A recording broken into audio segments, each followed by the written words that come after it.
Hi everyone, and welcome to Phase 3, Advanced Privacy and Security. My name's Andy, I'm the founder and training director at SecWise International, and I'm excited that you're here with us today. We're going to get right into it and see what are we going to learn in Phase 3 training seminar. As always, SecWise Phase 3 training will enhance the security of your devices. This is the goal.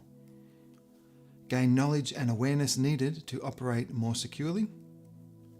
Respond to threats, assess risks and create contingency plans. Scan home networks for threats and vulnerabilities. Install and set up essential apps for enhanced network protection. Stage 2 intermediate mobile device hardening and Stage 2 intermediate laptop hardening. Prepare devices for international customs and border crossing, customs and police interrogation tactics, and detailed digital instructions will be sent for Phase 3 implementation. And finally, we're going to finish with the last in the series of SecWise International training seminars, Phase 4 Plus. I'm going to give an introduction as to what that course is. As usual, I've divided this training seminar into 6 sections, the final one being the introduction to Phase 4 Plus. So let's get into threat modelling and risk assessment. Threat modelling is something that is crucial when you're evaluating regional threats and you're wanting to prepare yourselves or your team for absolutely anything that may come up in the nation that you're visiting short term or that you're living in long term. So one thing we want to do is plan for the adversary. We want to think about the things that may come up and make sure that we have a plan for those things. The purpose of threat modelling is to identify and understand threats in order to prevent an attack or have a strategy in place if an attack occurs. Looking outside of just our digital data, threats can come in the form of physical surveillance, political, civil, military unrest, assault, robbery or persecution in the form of violent attack. Mapping out your unique threat landscape is a vital planning step to build security in all areas of home and international work. So what is risk assessment then? Well, we need to categorize these risks. So assessing individual risks and categorizing them from maybe low to severe impact, allowing for strategic planning of each of those risks. Once assessed, a series of contingency plans can be created for individuals and teams should some form of adversarial attack happen. Plans can include what to do in the event of a device breach or a cyber attack, physical active surveillance being followed, likely threat of violence, bomb or other danger. The main thing with threat modelling and risk assessment is to think ahead. Let's look at some possible scenarios that might come up when we're talking about threat modelling and risk assessment. There could be a vehicle following threat. If you have someone that is new to your team, new to the country, it can be quite intimidating to go out in public and to be walking around amongst the culture and amongst the people. And if someone is being followed, it can add to the anxiety and to the stress. And in those types of environments, people can be prone to make rash decisions, unwise decisions, in a panic because they don't know what to do and haven't prepared for this situation before. There could be political unrest, which might involve some street protests or something like that, and you may be caught in the middle of that. Suspected computer compromise. What would happen if your device is suspected to be compromised by a virus or by some spyware and you're not sure how you're supposed to communicate and let the rest of your team know about it? You might have a suspected computer compromise. Maybe you suspect that a virus has been put onto the computer, or maybe you get an indicator that there is a virus on there. And what are the next steps into making sure we get the computer cleared and back out in the field and ready to be used again safely? There might be a comms breach where the usual method that you communicate with your team has been breached, or maybe a team member has been arrested and you know that their device is with them and therefore the device may be compromised. What are the next steps to do in order to communicate with the team and share this information? And your network might be actively monitored. That might be your home network or the cellular network. And if it is actively monitored, by a high surveillance hostile government, then we need to have some threat modelling done and some risk assessments and come up with a contingency plan, what we do as a team if this is the case. Next, let's talk a little bit about controlling the home network. The home network is the digital doorway into your home, and so having a good, secure home network is vital, especially when you're working overseas. A home network protects and defends against cyber threats such as malware, phishing attacks, preventing them from compromising your devices and stealing your data. It prevents potential eavesdropping, unauthorized monitoring, or data interception. It ensures private information remains confidential and protected from prying eyes. A secure home network helps safeguard your personal information, including sensitive data such as financial details, login credentials, and personal documents. The first thing we need to talk about is the home router. Now, it's a bit of a joke, but home routers can be challenging to log into sometimes. Many people don't know that there is a way to log into the router itself and adjust some of those settings for better privacy and security. The username and the password can be generic, like admin, for example, or it will be found on the bottom of the box or in a little leaflet inside the box that the router came in. Sometimes you need to contact the internet service provider to ask what are the login credentials to be able to log into the router. Once you're logged in, there's some settings to change that will provide some good defensive techniques and enhance the security of the home network. The first thing you need to do is open a web browser and go to either 192.168.01 or 192.168.1.1 and log in with the credentials that you have found. First and most importantly, you want to change the login credentials from admin or whatever the username was and change the password so it's not the default credentials. Next, you want to enable the firewall and you can set the firewall to different levels of protection depending on the router. The next thing you want to do is turn off remote management. This means that the internet service provider has the ability to be able to remote into the router, and this might be for reasons of troubleshooting and being able to assist you with some issue with the router, but it's also not something we want on by default, and so we can turn off remote configuration management in the router settings. You want to change the default SSID. This is the name of the Wi-Fi network that comes usually with the router, and you can change this to something custom so it is your unique Wi-Fi name. Don't forget also to make sure that WAP2 is enabled for the highest level of encryption protocol on the router.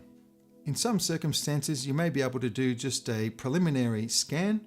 This is like an external vulnerability scan.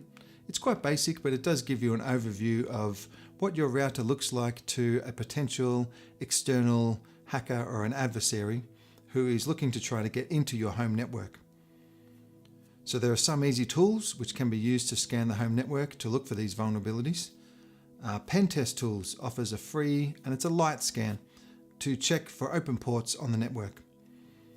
The goal is to scan the home network, as I said, from the outside to see what an adversary might see, then limit the potential for an attack. First, you need the public IP address, and you can find that by going to www.whatismyip.com and copy the IP. Of course, you don't want a VPN on while you're doing this because that will not give you your real public IP address. Then you paste your IP address into pentesttools.com site under the Scan Your Network section. Of course, if you want a full scan of your network, then we're able to do that at SecWise International, and you can just send me an email, Andy@SecWise International, and we can discuss that further. Another great application when it comes to controlling the home network is Wireshark. Now, this application is going to be complex for most users. However, it does capture all packets or all bits of information that are being sent to and from your home network to your device. And it shows what's happening on the network on a microscopic level, and it is very detailed. And like I said, you can capture and analyze packets being sent and received on the network. The tool can be used to detect if there's suspicious activity happening on the device. You simply run the packet capture, and after an hour or a few hours, you can save the file and send it securely to SecWise International.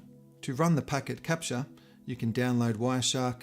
You can find the Wi-Fi application here. You double click on it and that will start capturing the packets. Now this is an application that I would only recommend if you're new to a country, you're feeling that there's something suspicious happening on your home network, and you just want to check what is going on from your device to the network and back inside your network again, then Wireshark would be great. It does need a professional to analyze the information.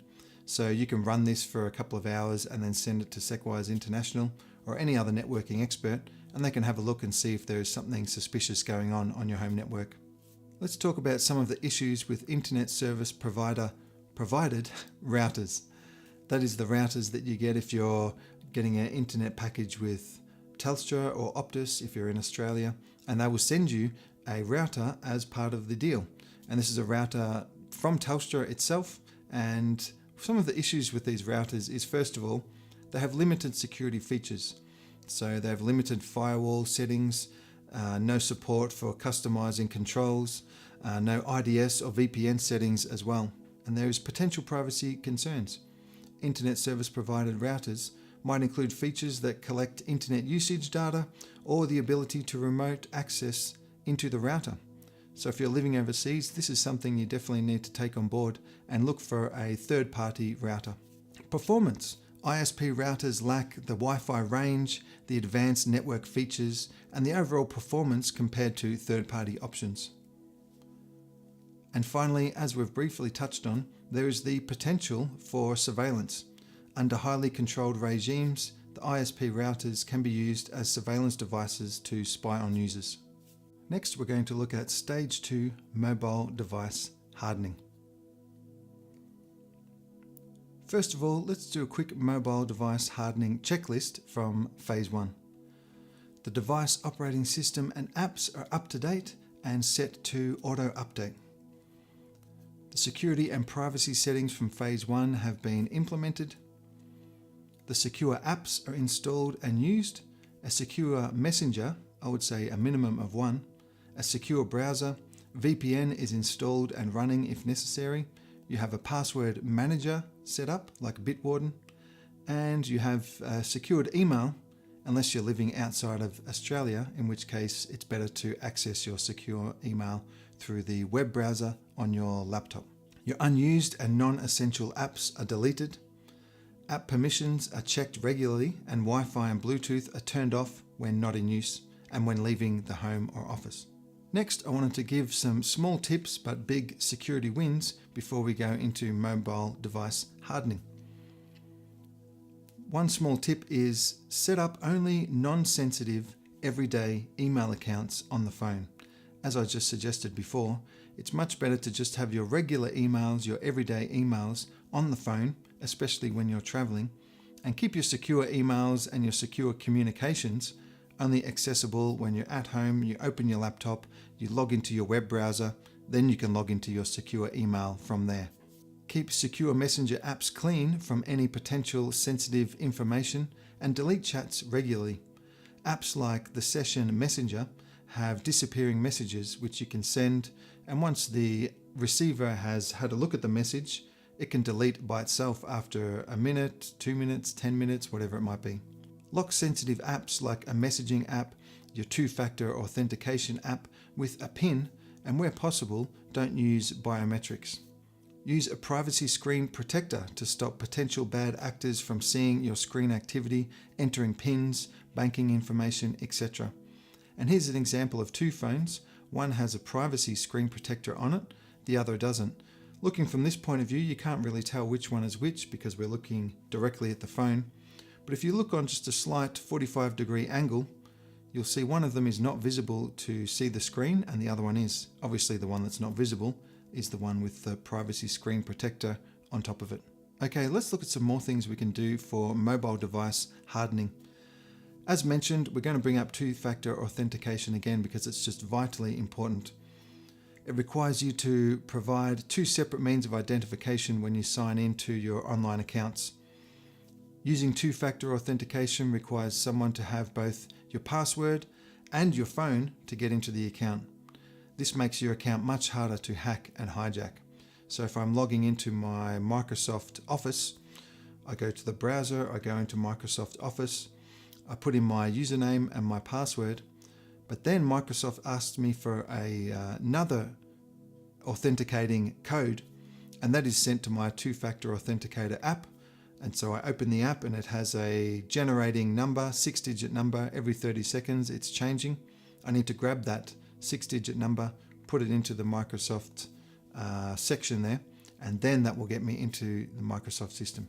Many online services provide two-factor authentication by requiring you to enter a one-time password in addition to your normal username and password. So getting 2FA set up is really important. The reason it's coming up now is because not everyone has done phase 1. So I just want to bring up, when we're talking about mobile device hardening, two-factor authentication is a great thing to do. And the app Authy is the one that we're going to suggest, as we did from phase 1.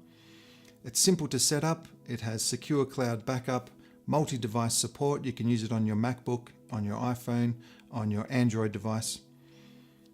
It has Touch ID or a PIN code lock, prevent your account being locked out when you lose your phone, or your recovery password options are available.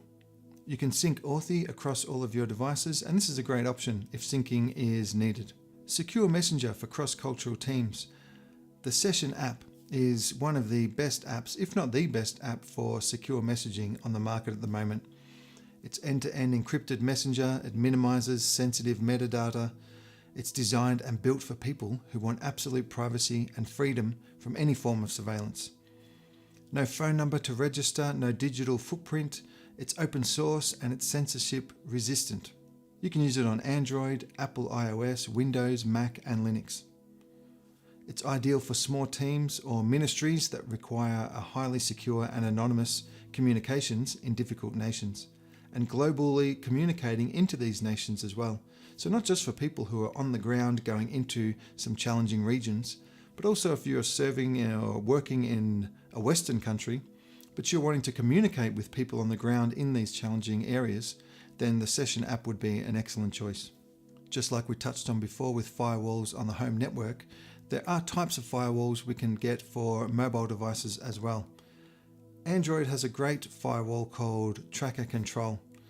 This app, as it says from the website, Tracker Control aims to inform, empower and educate users regarding tracking in apps, that is, collection of data about user behavior. To detect tracking, Tracker Control checks all network traffic against the Disconnect tracker list. Disconnect is a company. This reveals the companies behind tracking to users and allows users to block tracking selectively. As you can see on the screenshot here, you have all your different apps that are on your phone, and Tracker Control is going to tell you, for example, we look at Spotify, what is Spotify doing when you click on it, and what is Spotify doing just when it is in the background? Is it communicating to the internet, or is it just not doing anything and it is silent? And so Tracker Control is going to reveal a lot of information about how the apps are working, especially in the background, and who are they communicating with, and where are those countries located in the world. No data leaves the device for processing, so everything happens on device, and this app is free and open source. And so this is a great option for Android users if you want to get more in detail of how the apps are working on your device, the data that is being sent off the device, and who it's being sent to. You simply turn it on, start the logging, and get results to see which apps are communicating data back to HQ. This will assist with privacy and potential spyware applications. Although Apple doesn't give you such granular, detailed control over their network settings, there is an app called Lockdown which has some good features. Lockdown has two privacy features. One is the firewall and the other is the Secure Tunnel VPN. The Secure Tunnel VPN is the paid aspect of the app. The firewall is a free service, and each feature protects you from different threats, creating a good solution for protecting your personal data, browsing history, and sensitive connections if you are using the VPN side of it. Trackers, ads, and badware, as they're called, are hidden in apps you use every day, as we've discussed, in most of the top downloaded apps on the App Store. Lockdown blocks these privacy invasions and annoyances. Lockdown is a free and open source app. You simply download, you turn it on, and Lockdown will begin stopping some apps sending some tracking data back to their HQ. Not to get confused with lockdown is Apple's own lockdown mode. Apple's built-in feature called lockdown mode is a protection setting designed for those who might be targeted by sophisticated digital threats. Now, Apple advises that this setting is for extreme situations, and it probably isn't for most people. However, I think this is a good feature to have as an option for people who are using Apple devices. When enabled, the device shuts down some of its usual features and functions in order to protect against spyware, attacks on websites, and limits the usability of the phone for the purpose of more advanced security. To turn on lockdown mode, go to Settings, Privacy and Security, and select Lockdown Mode and follow the prompts. Another great feature that Apple has come out with is the App Privacy Report. It provides users with information about what kinds of data apps collect and how it's used. The report shows what permissions an app uses and what domains an app connects or sends information to. This is a helpful feature for keeping record of app behavior. This feature, once turned on, runs in the background, unlike Android's tracker control, which has to create a VPN connection. Apple's App Privacy Report, once it's turned on, will just simply run and you'll be able to go and see some of the details. To turn this feature on, you can go to Settings, Privacy and Security, App Privacy Report, and turn it on. Once it's turned on, go to Privacy and Security, go to App Privacy Report, and first you can see Data and Sensor Access. Now this will tell you what permissions apps have been using recently, and you can see an example here. Next you have App Network Activity, and this is a great feature. This shows you which application is sending traffic to the internet and which domains it is sending it to. Next you have Website Network Activity. This is the most commonly accessed websites from your phone. And finally you can select an application and it will show you the domains that are contacted directly by the app. Overall, App Privacy Report gives you a great overview of how your apps are communicating and who they're communicating to. Whether you're using Android or the Apple iOS operating system, there are limitations that you're going to come to when you're trying to make it the most private and most secure operating system. That's where Graphene OS comes in. This is the secure phone alternative. So Graphene OS is an Android mobile operating system and it has a very strong focus on privacy and security. Graphene is a de-Googled operating system with no Google Play services or invasive location tracking or data collecting software that comes built in on every Android phone. Graphene is uniquely hardened from the kernel, from the very core of the operating system, all the way up to provide the user with the most secure phone possible while still being very functional. Part of SecWise's Phase 4 Plus training is providing a new phone as part of the course with Graphene OS installed and ready to be used as a highly secure and privacy-focused device. Next, let's have a look at intermediate laptop hardening. Again, we'll go through the laptop hardening checklist from Phase 2. The operating systems are up to date and built-in firewall virus protection is activated and running. We want to make sure we've done that. Data collection and tracking settings have been adjusted to minimize the laptop sharing unnecessary information. We followed the laptop detox and security checkup steps. And we installed Firefox and changed the hardened settings and Brave browser and have the ability, if we need to connect to the Tor network. Finally, VPN is running if necessary, and we have some form of secure cloud storage option which has been installed and set up. Let's go through some small tips, big security wins for the laptop. As mentioned before, access all emails in the web browser. So don't use the Mail app or third-party email applications that can be downloaded onto the laptop. One of the reasons for this is that if the laptop is opened or forced to be opened, then all of your emails are going to be accessible if they're in the Mail app. Whereas logging onto your secure email from the Firefox browser, for example, means you log in, you do the emails, respond to emails as necessary. Then when you close the browser, it is going to log you out of the email.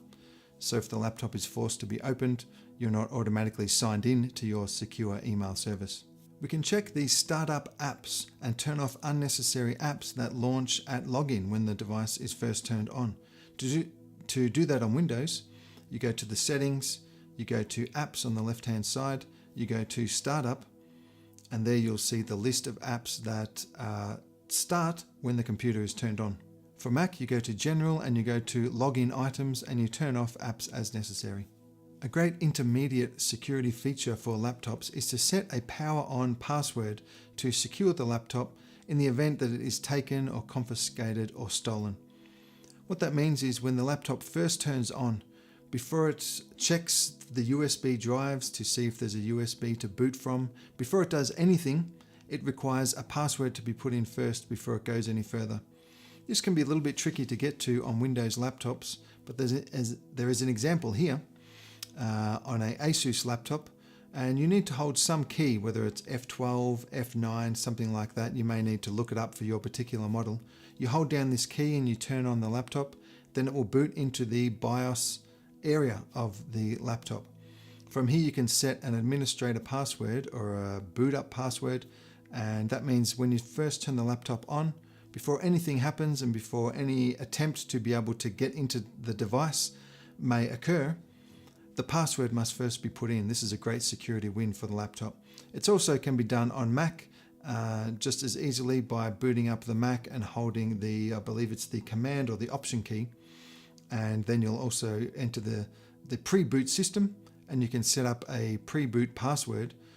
So if any of the keys are held when the MacBook is turned on to try and get into the recovery section or any of the pre-boot settings, you'll first have to enter that master password. Again, do not forget it. For video conference calls on laptops, you don't need to use Zoom or Microsoft Teams or anything like that. You can use a disposable, if you like, video conferencing app in the Brave browser. And you just start a call, you get a link, you send that link to anyone who's going to be invited into this video call, and that will just open in their browser.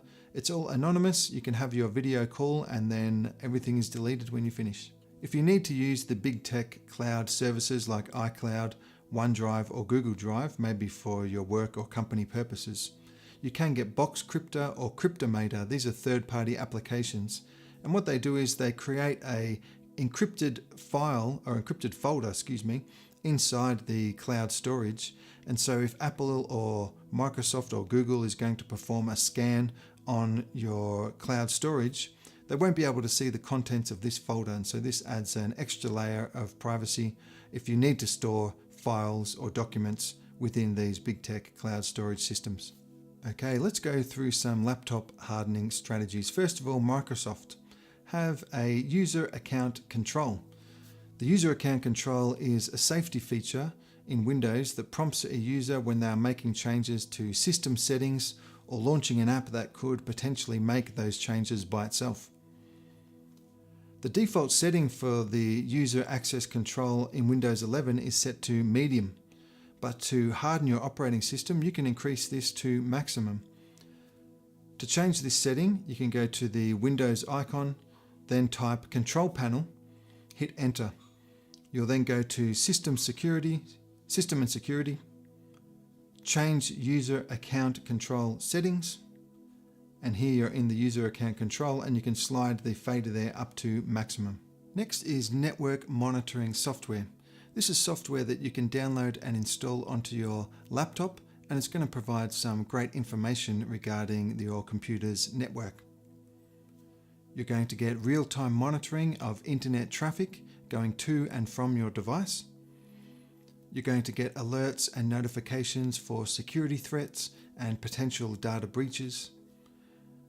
Many of these network monitoring software have built-in firewalls to block either individual apps or to block certain internet traffic. And a record of network traffic history is stored for analysis and investigation where necessary. Let's have a look at some different network monitoring software. The first one for Microsoft Windows and for Linux is by a company called Safing, and this is the Portmaster. So Portmaster is a free and open source application that helps take control of the laptop's network connections.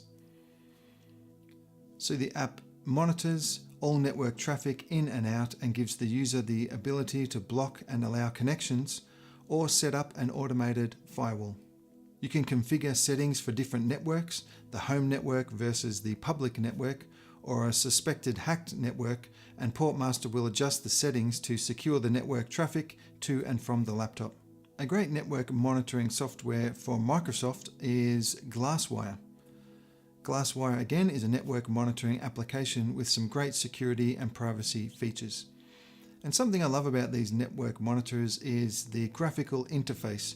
All the data is there for you to see, you can click through, it's easy to understand, and you can see what your apps are doing and who they're connecting with. Glasswire warns of network-related changes to the PC or unusual changes to apps that could indicate malware. You can monitor other devices on the network and get alerted when new unknown devices join the Wi-Fi. You can analyze individual packets with the paid version and scan VirusTotal for the potential threat. Something I noticed with Glasswire was that I had an issue with one of my routers, so it got sent back to the company and they sent me a new router. When I set the router up, I put in my usual SSID, Star Wars themed name, I put in the password, so everything was identical from the device's point of view, except for the unique identifier inside the router. This was a new router, so it has a different identifier inside of it. And I wondered, would my devices connect automatically to this router? I think for a security point of view, they certainly shouldn't, because this is a different router, even though it has the same credentials. And this is also known as an evil twin attack. So I set up my new router, and the first thing I noticed was that my devices started connecting to it automatically. It's as if they thought it was the same router that I previously had, although the credentials were the same. So my iPhone connected, my MacBook connected, the Windows laptop connected, but it was running Glasswire, and Glasswire popped up with an alert down the bottom saying this could be a potential evil twin attack, and are you sure you've connected to the right network? So this is a great feature, especially when traveling, moving from country to country, airport to airport. This is a good feature to have. Apple Mac is more limited when it comes to network monitoring software. The most popular would be Little Snitch. It's a network monitoring application just for Mac OS. It's easy to set up and has the option of alert mode, which will block all connections to the internet unless you approve them, or silent mode, which allows connections to the internet, and then you can have a look later in the graphical interface and see which apps are connecting with who, and then you can block them individually later. You can see on the world map where the Mac is sending internet traffic to and from. And this is an example of what Little Snitch looks like. And on the left hand side, you can see from Safari, it is connected to YouTube, Google Analytics, DuckDuckGo, and you can block all these individually if you want to. So you want to use Safari, but you don't want Safari to be contacting Google Analytics, so you can block that individually. One setting that might be beneficial to some users is the stealth mode setting. If there are concerns about security, use stealth mode to make it more difficult for hackers and malware to find your laptop. Now this is talking about scanning devices on a network. When stealth mode is turned on, the laptop doesn't respond to either ping requests or connection attempts from a closed TCP or a UDP network. What does that mean? It means when hackers or attackers are trying to scan the network for devices, the device is not going to respond back. Therefore, it's going to make it more difficult for the attacker to see who is actually on the network and how can I craft the attack to try and breach this machine. For Windows, stealth mode isn't easy to do. You need to press the start button, type in Windows Defender Firewall, then you need to go to Advanced Settings, you need to go to Inbound Rules, you need to go to Action and create a new rule, you need to select Custom, you need to select All Programs, and then the protocol type is ICMP version 4. which local IP address you want to say any, and which remote IP address you want to say any IP address, and then block the connection. When does this rule apply? Domain, private or public, whichever network you've set your Wi-Fi to. And then give it a name, stealth mode is fine, and then finish and you're done. Now Apple make it much easier to enable stealth mode. You can go to the settings or preferences, you can go to firewall options, and then down the bottom you'll see enable stealth mode, and you just tick that and click OK and you're good to go. Another great security option when we're talking about intermediate laptop hardening is a device made by Yubico called the YubiKey, and it looks something like this. The YubiKey, it's a physical key which can be plugged into your laptop PC, or it can be used with near-field communication enabled phones like the iPhone and many Android phones to unlock your accounts like email, social media, and even computer logins. It can stop phishing, and it can guard your online accounts with YubiKey two-factor or passwordless authentication. Yubico has had 0 recorded account takeovers in 11 years. The physical key requires a human touch and cannot be remotely hacked. It is a one-tap login, nothing to download, no batteries, crush and water resistant, and it's manufactured in Sweden and California. An example of how the key would be used, think of it like your physical car keys. You actually need the car key to be able to start the car. So if I'm logging into my email, I can put in my user ID, my password, and then I can set my email to also request the YubiKey signature. So I then have to plug in the YubiKey into the computer. I press the button on the YubiKey, and then this will unlock and get me into my email. Think of it like a two-factor authenticator, but it is actual physical key. YubiKeys are very useful when traveling and keeping separate to your devices, making it hard or even impossible for someone to get into the device or into your secure email without the physical key. Millions of users around the world use YubiKeys to simplify and secure access to computers, internet services, and even mobile apps. So next, let's talk about password managers on the laptop. Password managers generate and store complex passwords for each of your accounts, reducing the risk of using a weak or easily guessable password. Password managers employ strong encryption algorithms that protect your passwords, making it difficult for hackers to access your sensitive information. You only need to remember one master password to access all your stored passwords, eliminating the need to remember multiple complex passwords. All passwords are stored in one secure location, making it easy to find and manage your login credentials. Password managers allow you to sync your passwords across multiple devices, ensuring access to your accounts from anywhere. We've talked about Bitwarden from phase 1, so let's have a summary of the key features. Bitwarden is open source and transparent company. Strong end-to-end encryption. Zero-knowledge architecture for enhanced security. They support two-factor authentication. Their cross-platform availability, you can use it on Android, iOS, Apple Mac, Windows, and all popular web browsers. And it has robust password generation and management tools. So if you need to create a new password, you can simply use Bitwarden to generate a random password for you. You can put in the email that you're using to log into whichever system it is. And you can give it even a website so that each time you visit that website, it can ask you if you want to use these stored credentials to log you into the website. And this is all stored with one master password. So if you need to create a new password or a new account, let's say for Amazon, you're going to need an email and you're going to need a password.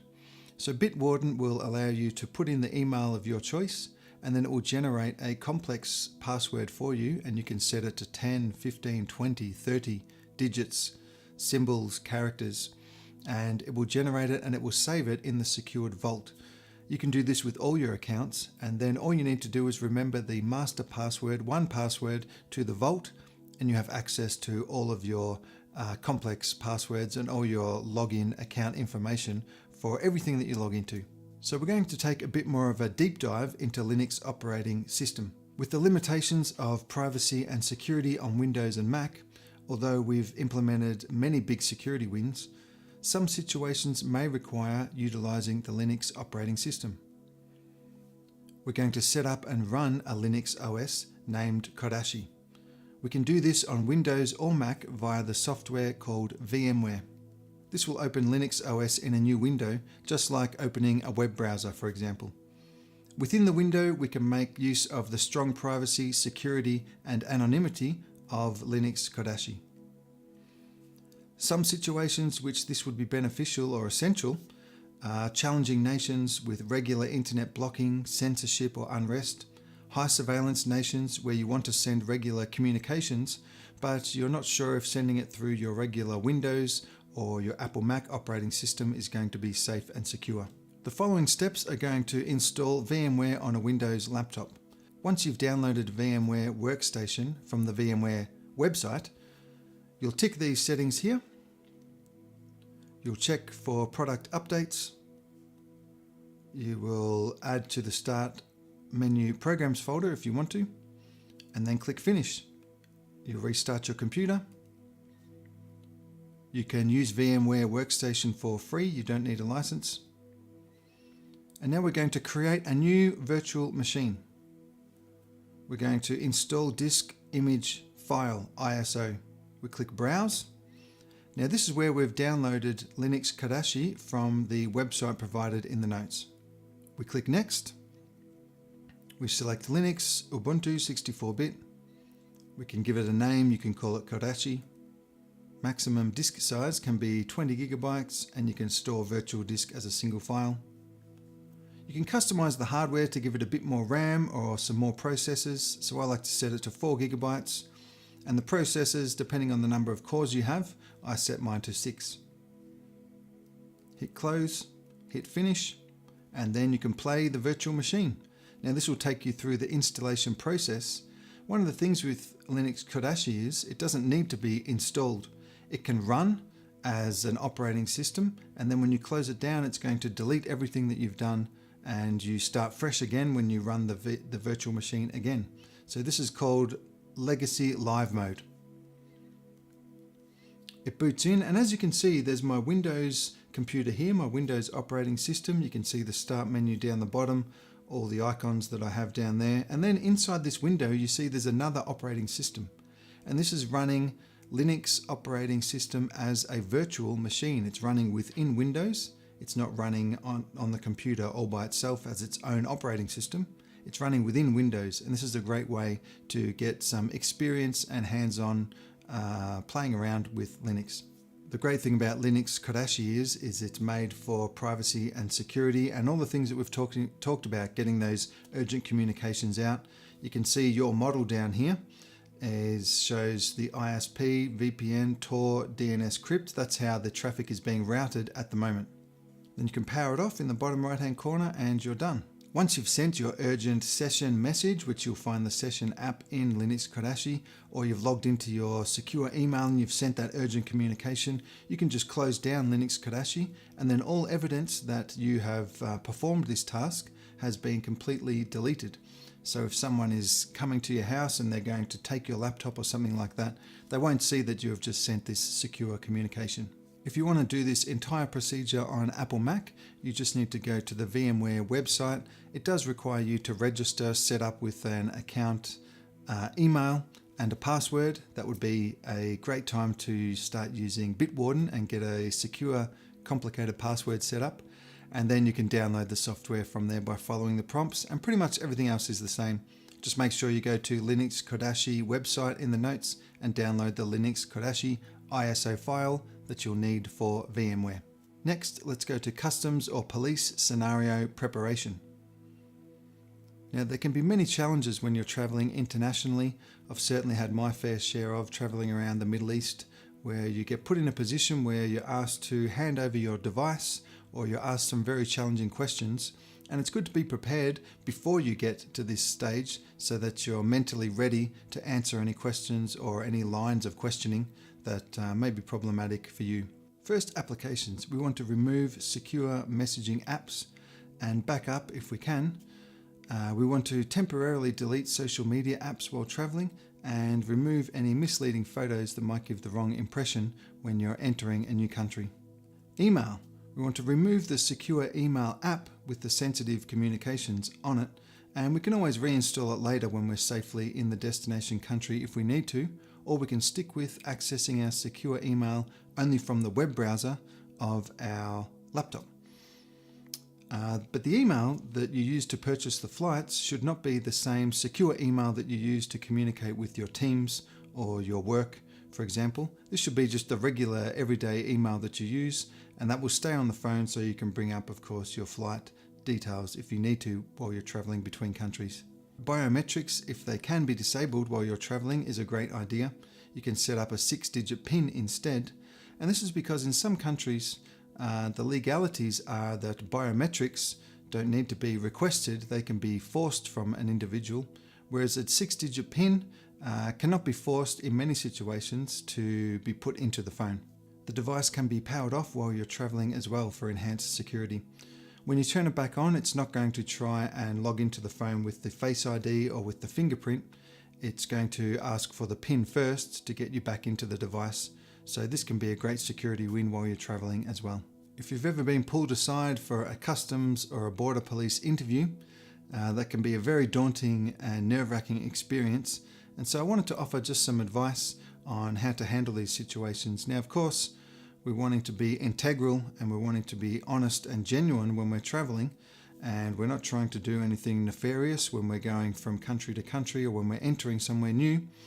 But these are just some interrogation tactics, preparation for you to think of before you get into this situation. First thing is to know your story, and this is all about legitimacy. Prepare a clear, legitimate story for interrogation.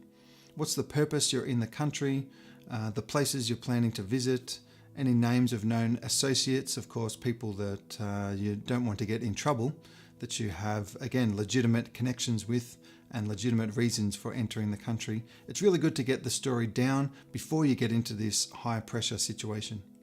It's important to stay calm and composed during an interrogation. Beware of your own body language, your fidgeting, your hand or head movements, and control your emotions. You want to give short responses. When asked questions, you want to provide a concise and clear response during questioning, but avoid excessive talking and embrace silence when appropriate. Sometimes when people are nervous or under pressure, they tend to talk a lot. Be aware of that and just answer the questions simply and calmly. And the most important thing is to pray. While waiting or during the interrogation, you need to be praying. Now let's talk about the introduction into Phase 4 Plus. Now this is a very specific training seminar, and I'm very excited to bring it as Phase 4 Plus Defense Expert. So implementing the skills from Phase 1, 2 and 3 is good enough privacy and security in most cross-cultural environments.